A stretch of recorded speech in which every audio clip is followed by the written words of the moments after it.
ಸಾರ್ವಜನಿಕ ಗ್ರಂಥಾಲಯ ಇಲಾಖೆ ಕುಡ್ಲಡ್ ಸಜ್ಜಿದ ಗ್ರಂಥಾಲಯ ಕಟ್ಟರೆ ಯೋಜನೆ ಪಾಡೊಂದು ಬಾವುಟಗುಡ್ಡೆರ್ದು ಹೊಸ ಗ್ರಂಥಾಲಯ ಕಟ್ಟರೆ ಭೂಮಿ ಪೂಜೆ ನಡಪಾಯಿರ ಶಾಸಕರು ವೇದವ್ಯಾಸ್ ಕಾಮತ್ ಪಾಲಿಕೆ ಸದಸ್ಯರು ಎಸಿ ವಿನಯರಾಜ್ ಒಟ್ಟಿಗಿದ್ದರು.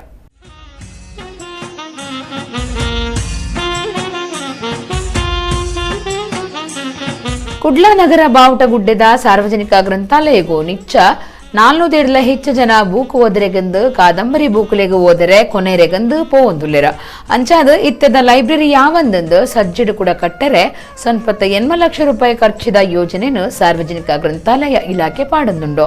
ಸೋಮವಾರ ಹೊಸ ಗ್ರಂಥಾಲಯಗೂ ಭೂಮಿ ಪೂಜೆ ನಡಪಾಯಿರು. ಶಾಸಕರು ವೇದವ್ಯಾಸ್ ಕಾಮತ್, ಮಹಾನಗರ ಪಾಲಿಕೆ ಸದಸ್ಯರು ಎಸಿ ವಿನಯರಾಜ್, ಪೂರ್ಣಿಮಾ, ನಗರ ಕೇಂದ್ರ ಗ್ರಂಥಾಲಯದ ಉತ್ತ ನಿರ್ದೇಶಕರು ರಾಘವೇಂದ್ರ ಕೆವಿ, ಗ್ರಂಥಾಲಯ ಅಧಿಕಾರಿ ಮಮತಾ ರೈ ಪಾಲ್ದೆ ತೊಂಡೆರ.